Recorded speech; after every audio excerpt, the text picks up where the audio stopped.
Ladies and gentlemen, I'm Adir Pטל, and it is my pleasure to offer you a crash course on the interaction between geometrical language and literary characters, the subject on which I wrote my PhD dissertation. We tend to forget, since it is probably too obvious to state, that literary characters are made of words. The words construct an imaginary world of interactions between imaginary characters, but they remain words. And as words, they relate to the words of other literary works. They compose a single, unique work of literature, but they also participate in one or more discourses. Take, for example, Hamlet's letter to Ophelia, as read by Polonius, her father. To the celestial and my soul's idol, the most beautiful Ophelia, doubt thou the stars are fire, doubt that the sun doth move, doubt truth to be a liar, but never doubt I love.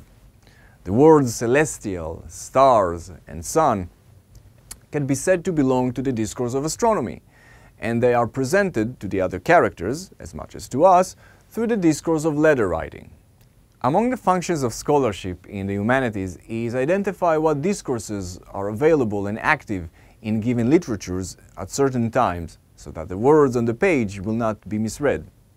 Words often mean one thing in one discourse and a different thing in another discourse. The discovery or archaeology of previously unrecognized discourse is to a scholar in the humanities what the finding of a previously unknown fact is to a scientist.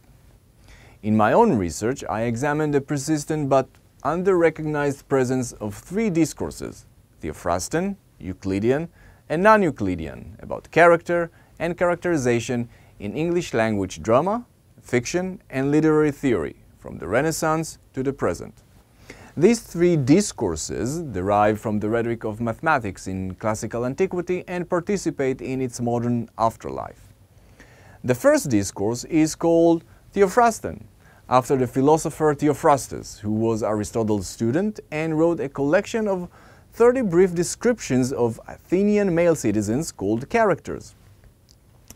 Each description presents a character type based on a single trait. The chatterbox, for example, quote, is the sort of person who sits next to a complete stranger and first sings his wife's own praises, then recounts the dream he had last night, and then describes in every detail what he had for dinner, end quote. It seems that these annoying persons have been around us for centuries. But the significance of Theophrastus' characters is that it subsequently developed into a tradition of character writing. Major English novelists such as Daniel Defoe, Anthony Trollope, Charles Dickens, William Thackeray, and George Eliot were familiar with this tradition and relied on it in constructing literary characters. The second discourse that I trace in my research is called Euclidean, after the Greek mathematician who compiled one of the most influential and successful mathematical textbooks of all time, the Elements. The book is said to be second in its popularity only to the Bible for almost 400 years. It is divided into 13 volumes dealing with plane geometry, rectangles, triangles, and circles, numbers, whole and ratios, and solids, cubes, pyramids, and spheres. The cornerstone of Euclid's presentation of these topics is a logical and rigid organization of mathematical concepts.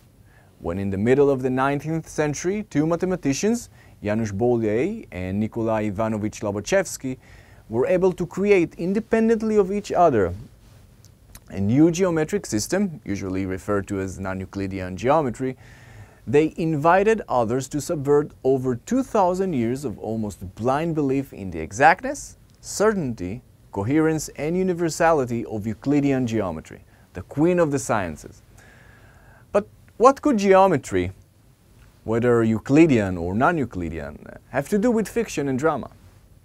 As an example, let me turn to an undated early 17th century play written by an anonymous English Jesuit in Rome and known as Blame Not Our Author.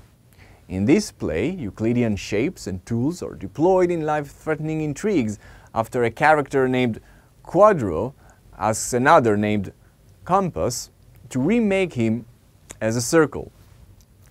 In a better-known work, Shakespeare's Antony and Cleopatra, Anthony's seemingly trivial remark, quote, "I have not kept my square," end quote, belongs to a tradition in which to be square was a virtue.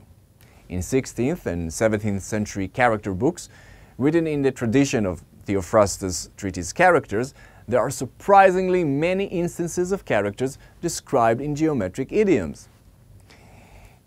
In the Laputa of Gulliver's Travels, the inhabitants are so committed to theoretical studies in geometry that their practical application of that science is a failure that deforms their relationship with the physical world. The walls of their houses are, quote, "without one right angle in any apartment," end quote. In George Eliot's novel, The Mill on the Floss, Euclid is invoked as a marker of both class and gender. Middle-class boys and girls did not study geometry in school. And in Virginia Woolf's To the Lighthouse, a triangular purple shape comes to represent, for Lily Briscoe, a frustrated artist, the dynamic between a mother and her child. There is a tradition, almost completely unremarked by literary historians, in which aspects of dramatic and fictional characterization have come since the Renaissance to be mediated through interacting vocabularies that have been geometric or taxonomical, that is, classificatory, in nature.